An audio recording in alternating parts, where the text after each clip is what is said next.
요즘에 소치 동계 올림픽이 한창 진행 중에 있습니다.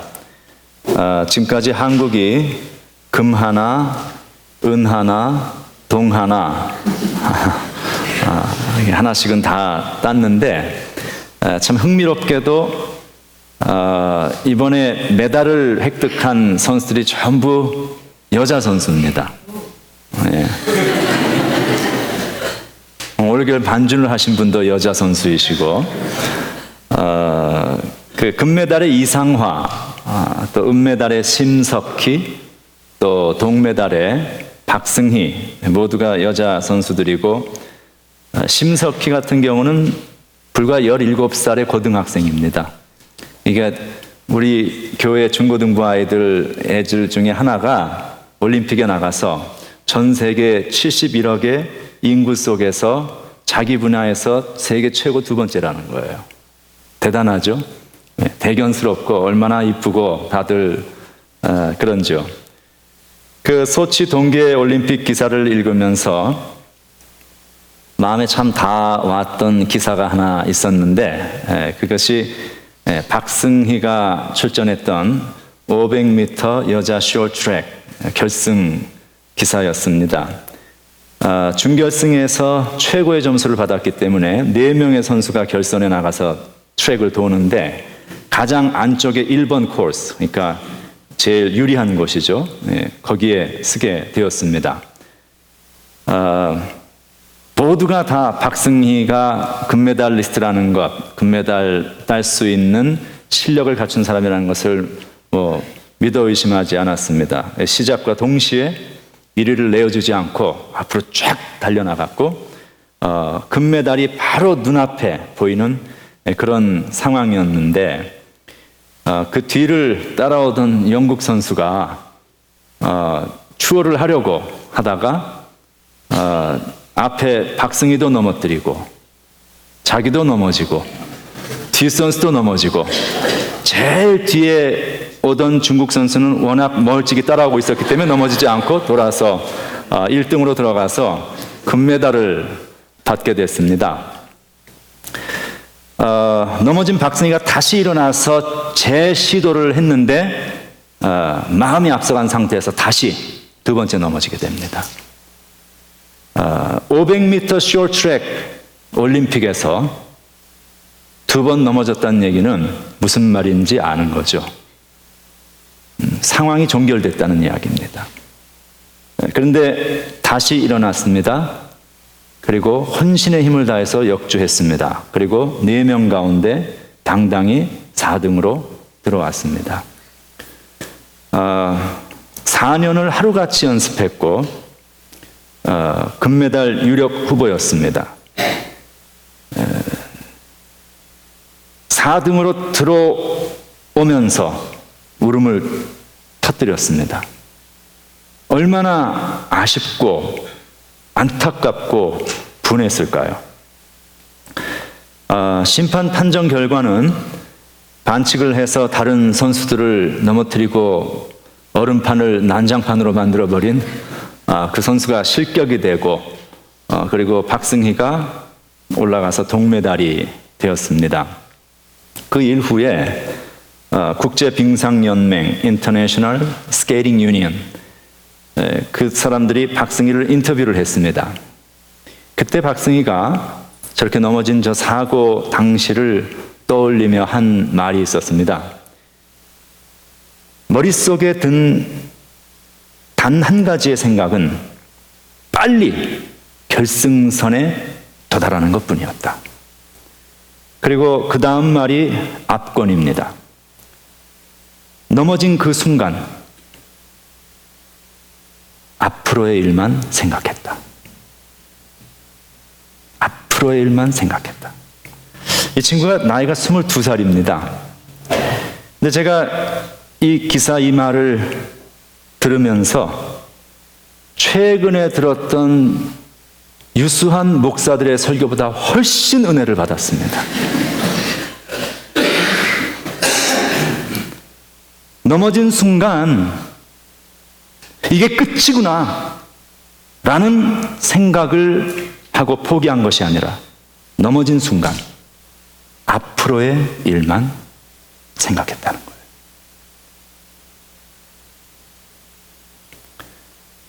거예요. 저는 그걸 이야기를 들으면서 사도 바울의 생각이 났습니다. 뒤에 있는 것은 잊어버리고, 빌립보서의 바울이 그렇게 말하죠. 뒤에 있는 것은 잊어버리고 앞에 있는 것을 잡으려고 표대를 향하여 그리스도 예수 안에서 하나님이 위에서 부르신 부름의 상을 향하여 달려간다. 바울은 그런 마음으로, 그런 자세로 살았습니다. 바울이었기 때문에 그렇게 살았던 것이 아니고, 예수 믿고 그렇게 살았기 때문에 바울이 되었습니다. 그런 마음의 자세를 가졌던 이 사람은 앞을 향해 나가는 것 외에는 아무것도 생각하지 않았던, 그 마음의 자세를 가졌던 그였기에 그를 엄습했던 어떠한 고난과 어떠한 역경과 도전도 그를 영원히 넘어뜨리지 못했습니다.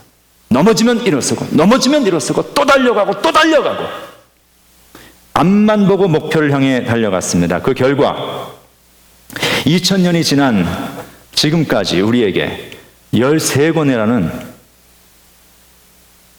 성경을 우리에게 전해주었고,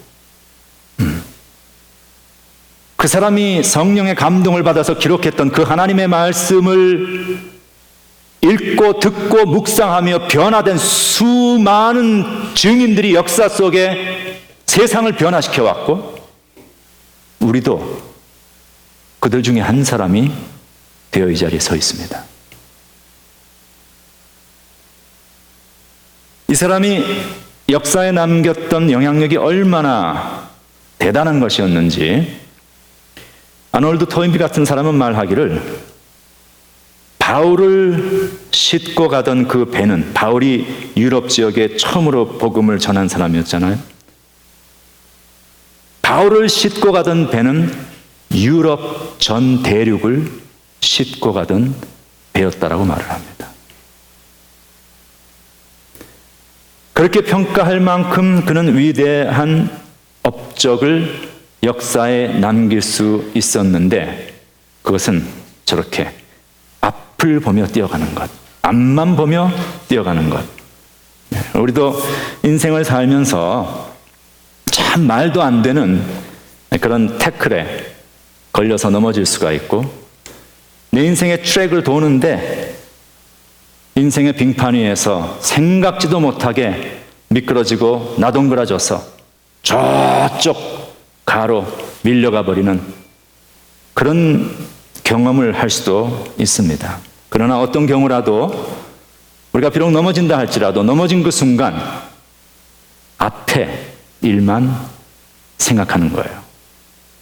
그리고 우리가 좀 전에 부른 찬송처럼 아름답고 놀라운 주 예수, 그 하나님 앞에 내가 서 있네. 고개 들어서 하나님만을 바라보고 우리의 신앙의 목표가 되어지는 우리 주님 한 분만을 바라보며 달려나간다면, 우리 모두는 인생의 마지막 결승선에 승리의 면류관을 그 손에 들고 우리를 기다리고 계시는 우리 주님께서 우리에게 씌워주시는 승리의 면류관을 모두가 받아쓰게 될 줄로 믿습니다. 이 정도면 설교가 여기서 끝나면 참 좋은데, 이렇게 빨리 설교를 끝을 내면 장로님들이 수상하게 생각을 하고, 그것은 저의 생존에 지대한 문제를 만들 수가 있기 때문에 계속해서 설교를 합니다.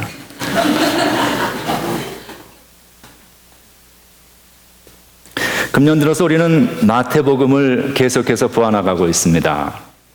예수님은 산상수훈에서 8가지의 복을 통해서, 팔복이죠? 팔복을 통해서 천국 시민의 축복이 무엇이냐 하는 것을 우리에게 말씀해 주셨습니다. 그리고 우리 지난 주일 보았듯이 하나님의 백성이지만 이 세상에 살고 있는 우리들로서 신앙의 균형을 갖추어야 한다. 신앙의 내적인 영성과 그리고 세상을 향하는 선교적인 자세. 그것을 주님께서는 소금과 빛이 되는 그런 신앙의 균형으로 우리에게 말씀을 해 주셨습니다. 그리고 이어서 오늘 본문부터 시작해서 오늘 21절부터 시작해서 이 마태복음 5장 마지막 48절까지는 6개의 어떤 그 이슈들을 주님께서 다루면서 말씀을 하고 계십니다. 이 6가지의 이슈는 천국의 백성들, 그러니까 우리들이에요.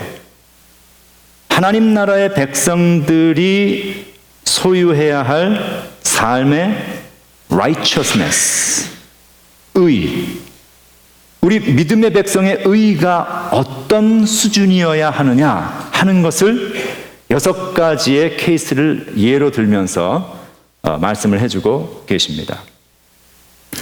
이것은 마태복음의 특징이 그렇듯이 구약의 말씀과 아주 깊은 연관을 가지고 있고 오늘 이 6가지를 우리가 오늘 다 다루지는 못하는데 이 6가지의 예수님의 말씀이 구약에 나타나는 율법과 깊은 관련을 가집니다. 구약의 율법이라는 것은 무엇입니까? 우리가 그것을 지킴으로써 열심히 그것을 지킴으로써 구원에 다다를 수 있는 기준이 아니죠. 이미 하나님의 은혜로 구원받은 주의 백성들을 위해서 구원받은 백성답게 믿음의 품위를 유지하며 살아갈 수 있는 그런 삶이 되기 위해서는 이렇게 살아야 한다라고 말씀을 해주시는 instruction, guidance, 지침입니다. 자, 이제 예수님께서는 그 구약의 율법, 그러니까 구약의 율법이라는 것은 구약을 살아갔던 구약 시대의 하나님의 백성들이 가져야 했던 믿음의 의의입니다. 그것과 연관되어지는 6가지의 실제적인 이슈들을 우리에게 말씀하시면서 특별히 그 당시에 이 6가지의 이슈는 그 당시 예수님 당시에 예수님의 설교를 들었던 그 공동체 그들의 삶의 현실 속에서 나타나고 있었던 실제적인 문제들이었습니다. 그것을 기준으로 해서 구약에 나타나 있는 많은 율법을 이 6가지로 집약하고 정리해서 예를 들면서 말씀을 해주고 계시는 것입니다. 이것을 통해서 우리는 이제 신약의 백성들로서 하나님의 백성들로서 그리스도인들이 지켜야 할 우리의 삶의 의의 수준은 어떤 것이어야 하느냐 이것을 말씀을 하고 계십니다. 그런데 이 예수님께서 하신 이 말씀의 어법이 모두가 대조어법으로 구성이 되어 있습니다. 그래서 예를 들면 이런 것이죠. 옛사람에게 말한 바라는 그 얘기는 구약의 율법에 말씀하기를 그런 얘기예요. 옛사람에게 말한 바 이러이러하다는 것을 너희가 들었거니와 나는 너희에게 말하노니 이런 패턴으로 6가지가 다 진행이 됩니다. 그러니까 이런 것이죠. 구약의 율법은 이렇게 말하지만 나는 이렇게 말한다라는 이 말씀이에요. 자, 그래서 이 예수님의 이 부분의 말씀을 대해서 어떠한 신학자들은 이것이 마치 해겔의 정반합 thesis, antithesis, synthesis 이 3가지 가운데에서 정과 반을 이야기하는 것과 같은 antithesis를 말씀하시는 것과 같다라고 해서 그 어법이 six antithesis라고 그렇게 부르기도 합니다. 그러나 그러한 표현은 예수님이 말씀하시고자 하는 이 의도를 사실은 오해하도록 만드는 그러한 표현일 수가 있습니다. 해겔의 정반합의 이론에 의하면 존재하는 사물을 정이라고 부르는 거예요. 존재해요, 사물이었죠. 근데 이 존재하는 사물에는 모순적인 요소가 포함되어 있습니다. 완벽하지 않다는 거예요. 그래서 이 정이 가지고 있는 이 모순적인 요소를 탈피하고 극복한 새로운 대안을 찾아내는 것을 반이라고 이야기합니다. 이게 엔티테시스예요. 그래서 정에서부터 반을 만들어냈는데 만들고 나서 보니까 정에서도 좋은 게 있고 반에서도 좋은 게 있는 거예요. 여기도 안 좋은 게 있고 여기도 안 좋은 게 있는 거예요. 그래서 뺄 것 빼고 넣을 것 넣고 해서 정과 반을 비교해서 최고의 것을 다시 만드는 것을 합이라고 이야기합니다. 정반합 그렇게 되는 거죠. 근데 합을 만들어 놓고 보니까 그게 제일 좋은 것인 줄 알았더니 거기도 또 문제가 있는 거예요. 그게 또 모순적인 요소가 또 생기는 거예요. 거기에. 인간의 삶에 완벽한 게 없잖아요. 그래서 그 합이 다시 새로운 또 하나의 정이 되는 거예요. 거기서부터 또 반을 만들어내고 또 합을 찾아내요. 그래서 이러한 정반합을 찾아가는 이 지속적인 순환의 과정을 거쳐서 역사가 발전되는 것이고, 그리고 인류는 궁극적인 진리에 다다를 수가 있다라는 것이 헤겔의 이론입니다. 그러니 이제 그러한 이론에 입각해서 예수님 말씀을 보면 구약의 율법의 말씀은 이러한데 이게 정이고, 나는 너에게 말하노니 새로운 것을 주노니 이게 나온 것이다 라는 말씀으로 이해하게 되면 예수님의 말씀을 우리는 전혀 잘못 오해하는 것이라는 것이죠. 그래서 이 예수님의 말씀을 Six Antithesis라고 그렇게 부르면 결국은 예수님의 의도를 우리가 오해하게 됩니다. 마치 구약의 말씀은, 율법은 잘못된 것이고, 그것은 부족한 것이고, 결함이 많은 것이고, 아니 구약의 율법의 말씀이 왜 부족하고 결함이 많아요? 그거 하나님의 말씀인데 하나님이 주신 거예요. 완벽한 것이죠. 근데 그걸 잘못 이해해서 구약의 말씀이, 율법의 말씀이 잘못되었기 때문에 내가 너에게 지금 새로운 것을 준다라고 오해할 수가 있는데, 오늘 주님의 말씀은 그 의도가 아니다 하는 것입니다. 오히려 주님의 말씀의 의도는 무엇인가 하면, 옛사람에게 너희가 들은 바 구약의 말씀은 이러이러하였다고 한 것을 들었거니 와 나는 너희에게 말하노니 라면서 주님이 새로운 말씀을 하시는 이야기는 무엇인가 하면, 하나님의 구약의 율법에 주어졌던 그 말씀은 완벽한 것인데 그 완벽한 하나님의 말씀의 본질과 핵심을 사람들이 이해를 못한 거예요.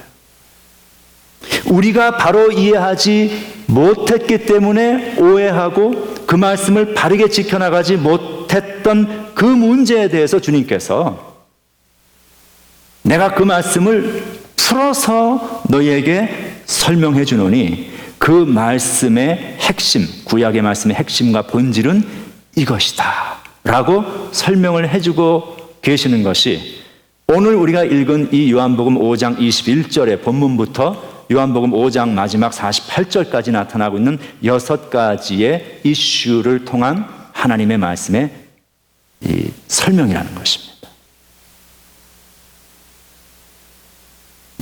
주무시는 분들은 일어나시길 바랍니다.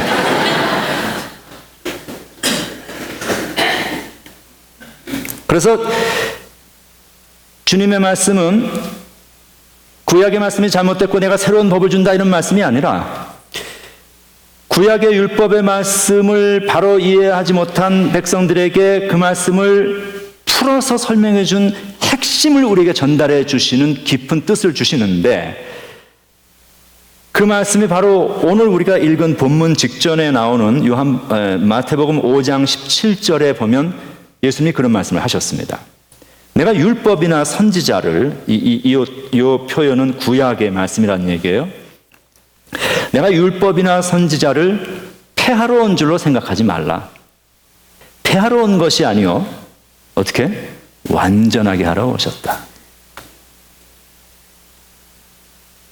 구약 전체가 가리키고 있는 한 인물이 있었고, 구약 전체가 지속적으로 예표하고 상징하고 있는 어떤 한 인물이 있었는데 그것이 바로 나다.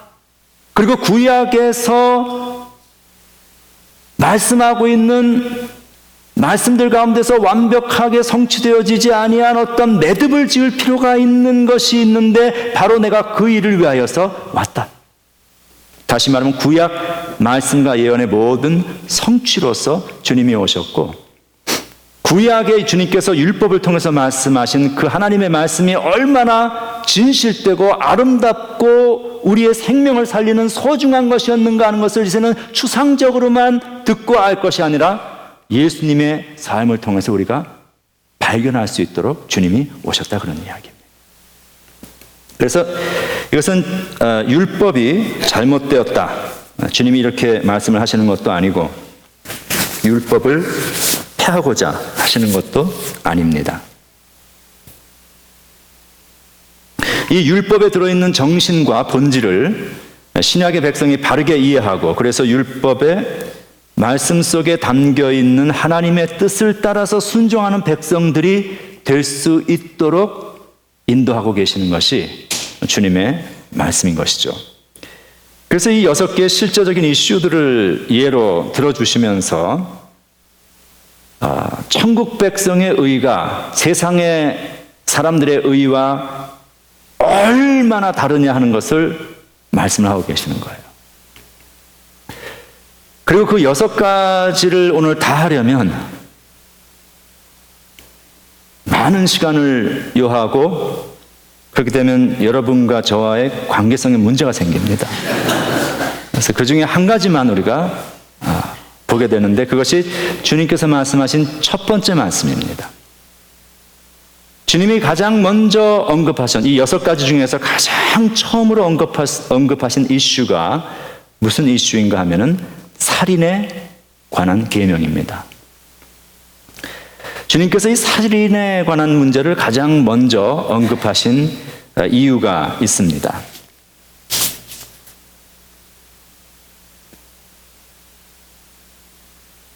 그것은 이 문제가 인간사의 가장 근원적인 문제이기 때문입니다.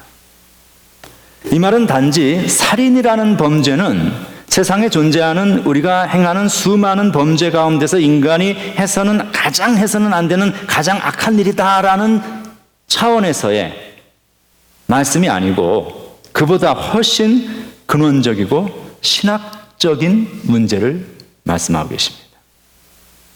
그래서 이 살인과 연관되어 언급되는 이슈들을 말씀하시는데, 그게 분노, 그다음에 악한 말, 이런 것들이에요. 그래서 이러한 그 주제들, 살인이라든지 분노라든지 악한 말이라든지 하는 것들은, 이것은 근원적으로 인간이 가지고 있는 본질적인 문제와 깊은 연관을 가지고 있는 문제들입니다. 그럼 그 인간이 가지고 있는 가장 근원적인 하나의 문제가 무엇이냐?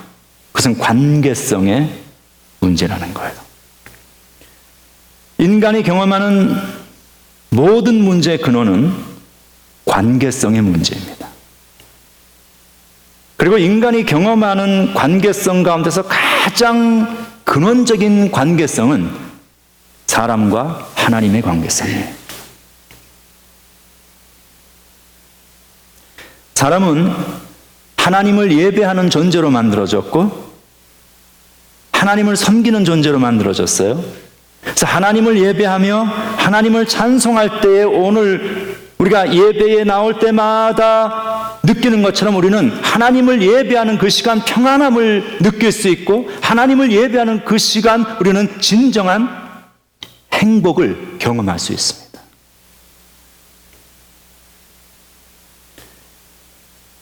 그래서 전도서 3장 말씀을 보면 하나님이 사람에게 영원을 사모하는 마음을 주셨다 이렇게 되어 있어요. 이것이 인간과 짐승이 다른 모습이죠.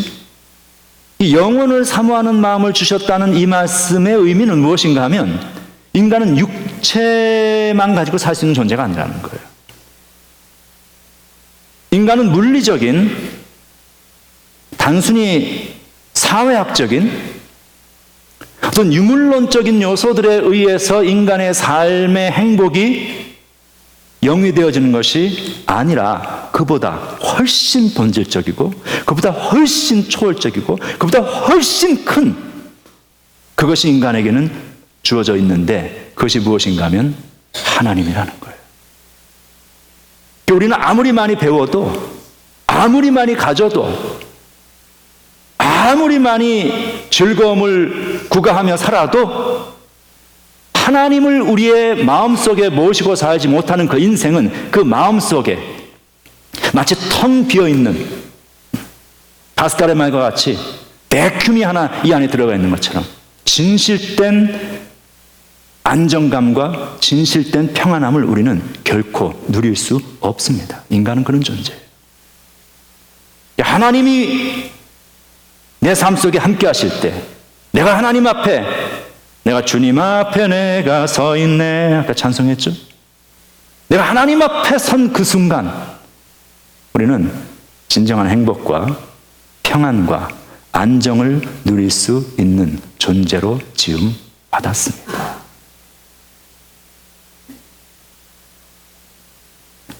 그러니 인간은 하나님과 바른 관계성 속에 살아야 행복합니다.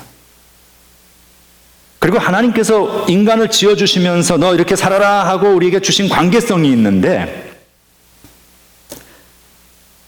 그 관계성은 서로가 서로를 세워주고 서로가 서로를 살려주는 상생의 관계성이에요.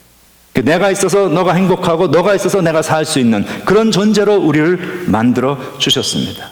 사랑과 돌봄의 관계성이죠. 그런데 하나님이 주신 축복된 관계성이 인간의 자기 중심성, 죄로 말미암아 산산이 부서졌어요.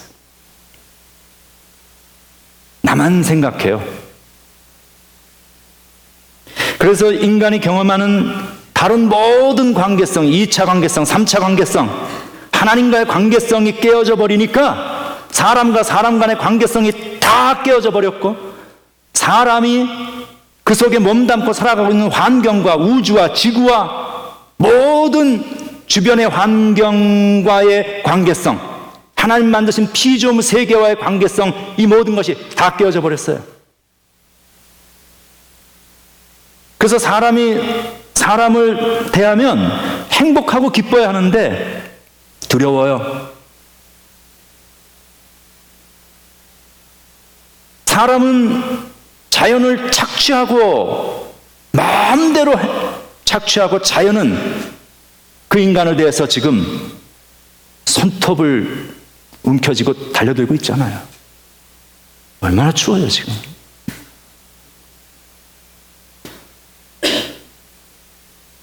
하나님 말씀하시기를 땅이 너희에게 가시와 엉겅퀴를 낼 것이다. 하나님 말씀은 진리입니다. 하나님과의 관계성, 가장 소중한 하나님과의 관계성이 깨어지면서 인간의 삶 속에 나타난 첫 번째 범죄가 있었는데 그게 무엇인가 하면은 살인이에요. 가인이 아벨을 죽인 사건 기억하시죠? 형제가 형제를 죽인 거예요. 이웃이 이웃을 죽이는 거예요. 이것은 단순히 살인이라는 하나의 범죄 형태에 대한 문제를 말하는 것이 아니고 하나님과의 본질적인 관계성이 깨어진 인간이 어쩔 수 없이 경험하게 되어지는 결과론적인 삶의 모습으로서의 우리들의 고통을 말하는 거예요. 더 이상 우리는 서로를 사랑하고 서로를 세워주고 받아주는 관계가 아니라 서로를 죽이고 서로를 해하고 서로가 서로를 견제해야 하는 그런 존재가, 그런 역사가 인간의 삶 속에 들어오게 되었다는 것입니다. 오늘 예수님께서 그 문제를 언급을 하십니다. 하나님의 백성들이 그런 다이내믹이, 그 깨어진 관계성의 다이내믹 속에 살아가고 있는 하나님의 백성들은 하나님의 은혜로 하나님과의 관계가 회복되어진 사람들이기에 이제 우리가 가져야 하는 의의가 어떤 것이냐? 그것은 서로가 서로를 해하고 서로가 서로를 죽이고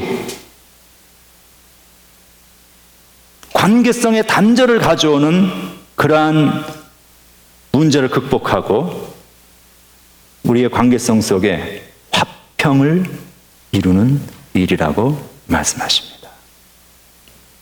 그것이 하나님의 백성의 의다. 주님은 그렇게 말씀하십니다.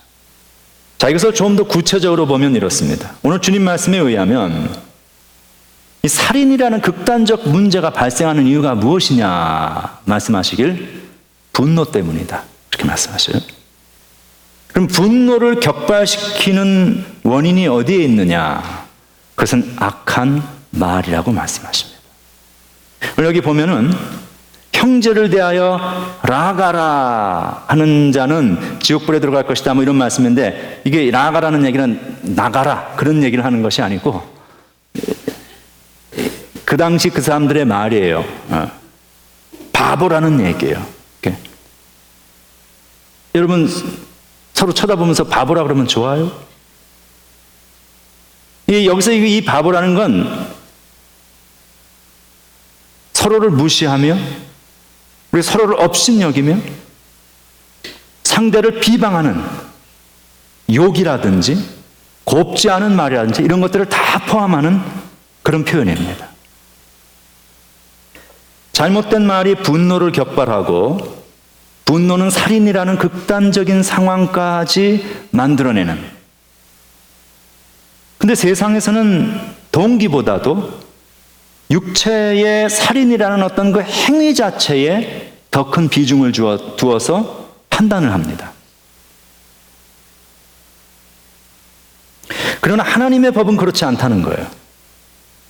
하나님 공의 하나님이시라는 거예요. 단순히 결과론적으로 나타난 그 문제보다도 하나님은 훨씬 더 근원적인 문제를 다루고 계십니다. 그것이 무엇이냐? 그것은 살인이라는 극단적인 결과를 초래하게 만드는 원인에 대해서 우리에게 경고를 하시는 거예요. 그것이 무엇이냐? 말이라는 것입니다. 말로 사람을 해하는 일과 예수님은 실제적으로 육체적인 살인을 하는 그것을 동일하게 말씀하고 계십니다. 살인하는 자에 대하여 심판이 있다고 말씀하시고 그리고 형제를 대하여 악한 말을 하는 자에게 심판이 있다고 말씀하시고 똑같이 취급을 하고 계십니다.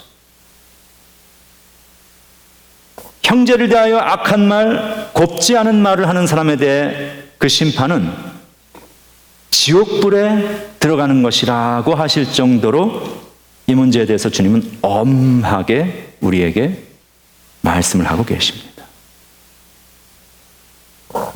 그러면 주님께서 그 우리의 말을 그렇게 엄하게 다루시는 이유가 어디에 있는가? 그것은 말이 가지고 있는 능력 때문입니다. 말에는 창조의 능력이 있습니다. 말에는 파괴의 능력이 있습니다. 말은 무에서 유를 창조합니다. 하나님은 말씀으로 무에서 유를 세상을 창조하셨어요. 우리 그리스도인들은 그 하나님의 모습대로 지음받은 존재이기에 기도라는 것을 통하여서 무에서 유를 여전히 창조합니다. 기도하는 백성들에게 존재하지 않던 상황이 존재하는 상황으로 만들어지는 거예요. 세상이 죄로 인해서 병들고 파괴되어졌을 때에 예수님께서 하신 일은 이 땅에 오셔서 말씀으로 병든 자를 치유하셨습니다. 마태복음 12장 36절 37절에서 이렇게 말씀하시죠. 사람이 무슨 무익한 말을 하든지 심판날에 대하여 신문을 받을 것이다. 이에 대하여 신문을 받으리니 내 말로 의롭다함을 받고 우리가 그리스도인으로서의 하나님 앞에 의의가 하나님은 무엇으로 우리를 평가하고 말씀하시는가 하면은 우리의 말을 보신다는 거예요. 그리고 내 말로 정죄함을 받을 것이다. 데살로니가 후서 2장 8절에는 예수님이 마지막 날에 그 입의 기운으로, 말씀의 능력이죠, 말씀의 능력으로 악한 영을 멸하시고 심판하실 것을 말씀하십니다. 하나님의 말씀에는 창조의 능력, 생명의 능력, 치유의 능력이 있습니다. 하나님의 말씀을 우리가 읽을 때에, 그리고 그 말씀의 본체 되시는 우리 주 예수 그리스도를 만날 때에, 그리고 선포되어지는 하나님의 말씀을 들을 때에 우리가 깨닫든지 깨닫지 못하든지 우리 속에는 영적인 치유와 마음의 치유와 육신의 치유가 일어나고 있다는 사실을 확신하시기를 바랍니다. 하나님의 말씀의 능력이 있어요. 말씀 속에 사람을 살리는 능력이 있고, 말씀 속에 우리의 상처를 치유하시는 능력이 있습니다. 말씀으로 창조와 치유의 역사를 행하시는 하나님은 그 하나님의 형상대로 지음받은 우리 인간들에게도 그 하나님의 이미지를 따라서 말로써 창조의 능력, 말로써 치유의 능력을 우리에게 주셨어요. 아멘입니까? 주셨습니다. 이게 인간에게만 주신 놀랍고 독특한 하나님의 축복이에요. 그러니 우리가 그 받은 놀라운 특권과 축복을 우리는 말로써 행하며 나의 말로써 내 주변의 행복을 창조하는 것이 마땅하죠. 말로써 낙심한 자에게 위로를 전해주고 말로써 상처받은 마음을 치유해 주는 것이 마땅한 일입니다. 그런데 사람들이 어떻게 살아가느냐? 그 반대로 우리가 살아갑니다. 말로써 관계성을 세워가는 게 아니라 말로써 관계성을 깨뜨려 버립니다.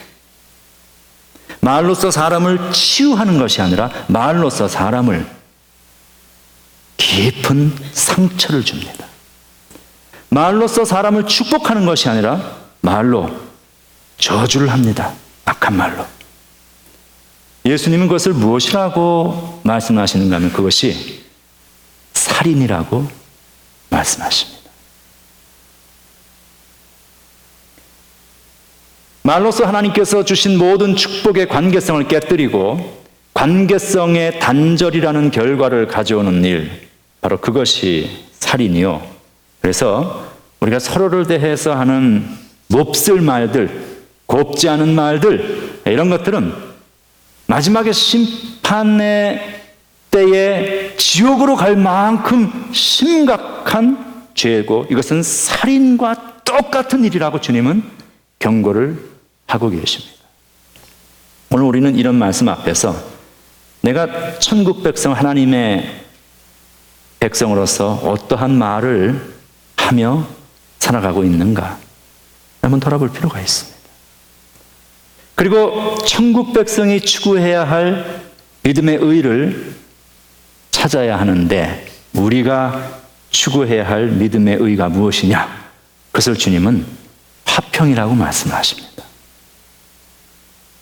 이 reconciliation이라고 말하는 이 화평이라는 이 의미는 깨어진 관계성의 회복을 의미합니다. 그래서 하나님과 인간의 깨어진 관계성, 죄로 말미암아 깨어진 그 관계성을 회복하시기 위해서 예수님께서 오셨고 십자가의 죽으심으로 자기 자신을 하나님과 인간을 화목하게 하시는 화목 제물로 내어주셨잖아요. 그래서 우리는 하나님과 화목하게 됐어요. 하나님의 자녀가 된 거예요.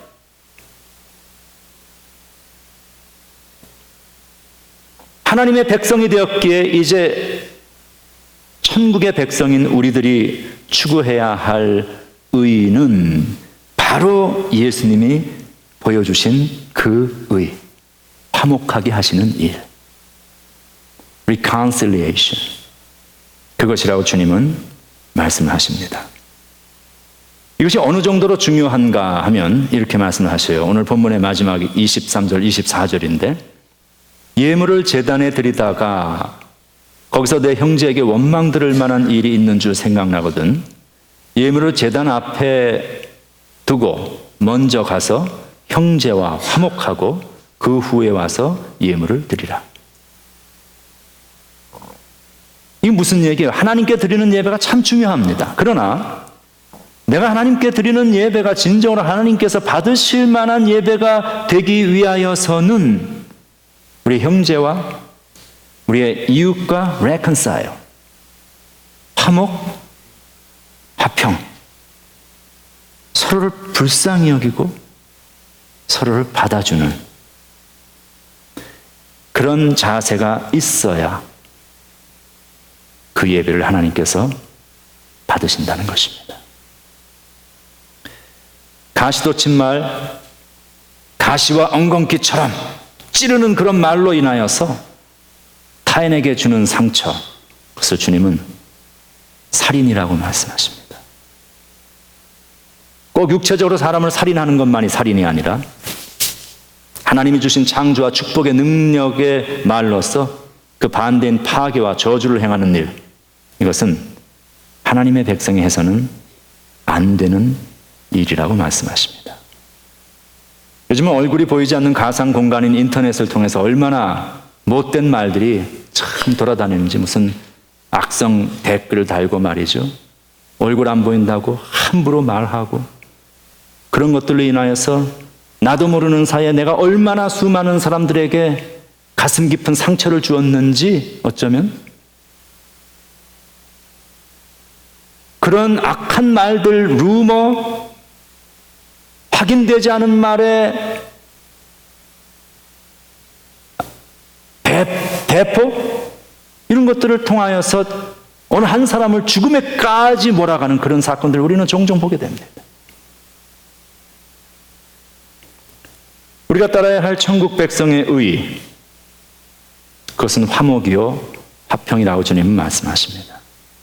그래서 주님께서 말씀하신 천국 백성이 누리는 8가지의 축복 중에 하나로서 화평하게 하는 자는 복이 있나니, peacemaker, blessed are those make peace.